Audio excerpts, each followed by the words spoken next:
Good morning. Good morning. I am back, and we are going to talk about the portraits of the past. And we are in a key generation. We are talking about Jacob today and how he stole his brother's blessing, but he is on his way.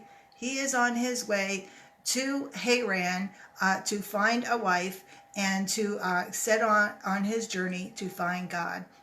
And of course, today is the day that we are talking about Jacob's God encounter. Jacob's God encounter. So he is, like I said, on his way from Beersheba to Haran to find his relatives, to find a wife. His mother had sent him away so that he would not be killed by his brother Esau. So on the way, Jacob stops for the night and he has a dream. So we are starting in the book of Genesis, and we are, let me just turn my pages here, and we are in Genesis 28, and I am going to begin with verse 12. Jacob is on the way. He stops for the night, and that night he has a dream. And it says in verse 12, he saw a stairway resting on the earth, a stairway in his dream, with its top reaching up to heaven. And if you could picture that in your mind, it would be an awesome dream to have. But not only that, he sees the angels of God were ascending and descending on it. So up and down the angels were going. And this is what Jacob sees in the dream. But the ultimate climax of the dream is there above the stairway stood the Lord, and he speaks to Jacob. He says, I am the Lord Yahweh, the God of your father Abraham and the God of Isaac, and I will give you and your descendants the land on which you are laying. Your descendants will be like the dust of the earth, and you will spread out to the west and to the east and to the north and to the south, and all peoples will be blessed through you and your offspring. And he goes on to say, finally, I am with you, and I will watch over you, and wherever you go, and and I will bring you back to this land. I will bring you back to this land. I will not leave you until I have done what I have promised you. So this is what God says to Jacob. Jacob is finally having an encounter with God. This is his first encounter with the one true God. It's an exciting encounter. And God comes to him in a dream, and Jacob sees the angels on the stairway, and then Jacob sees God. He does not describe God. Why does he not describe God? Because God is so awesome.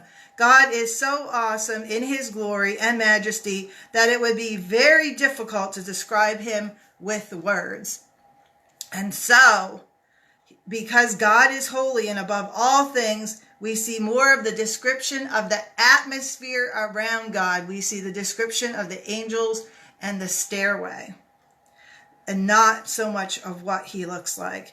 And this is common in theophanies in the Old Testament and the New Testament. Theophany is just an encounter in which you see God.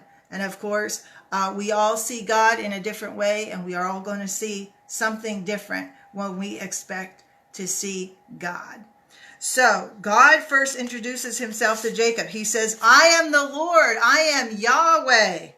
This is who called his grandfather out of Ur to go to the land that God was giving him. His grandfather, of course, was Abraham. This was the God of his grandfather who was given the promise first of the land. Then Jacob is given the promise of the land. So he knows he is the inheritor of the promise that was given to Abraham.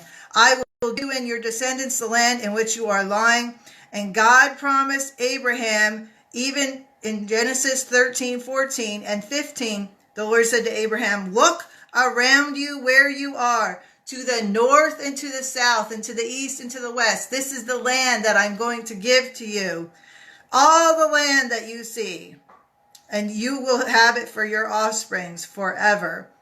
Then Jacob is also given the promise of the multitude of descendants, just like Abraham was given. Your descendants will be like the dust of the earth, and you will spread out to the west and to the east and to the south, and the peoples will be blessed through you and your offspring. And of course, God promised that to Abraham in Genesis 13:16. He says, I will make your offspring like the dust of the earth. The same language God speaks to Jacob. So finally, Jacob is given a promise of the covenant.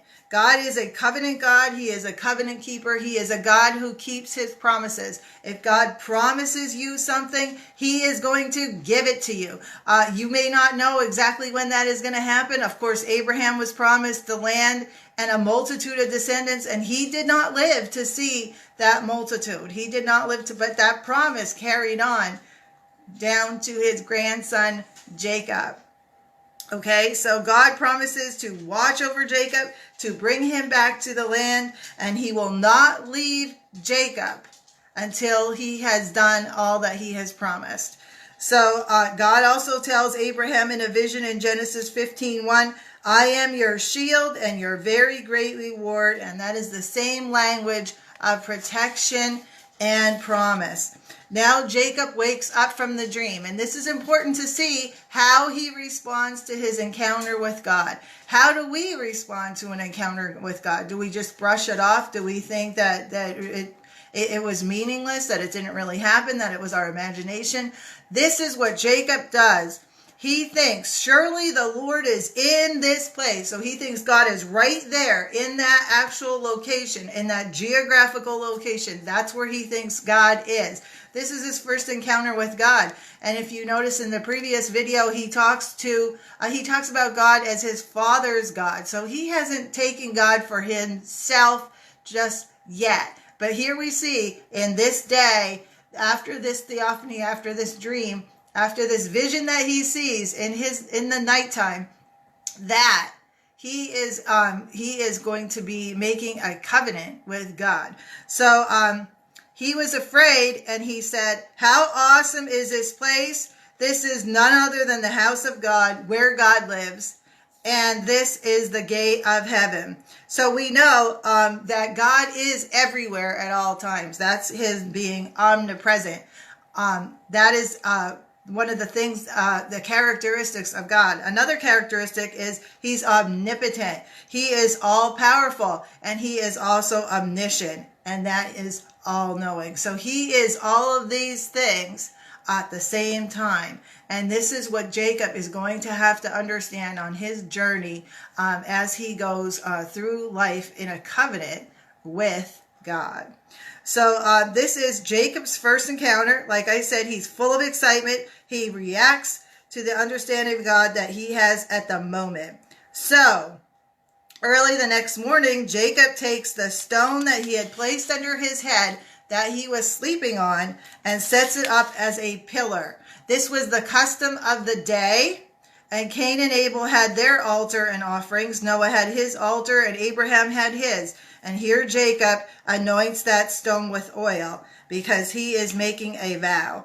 And he says, if God will be with him through all of the things that he is going through and does all the things that he is promising to do, that he will give God a tenth of everything that God gives to him. So Jacob promises to give God this because God is going to prove that he is a promise keeper. And then Jacob continues on his journey. I want you to have a wonderful, wonderful day and a wonderful weekend.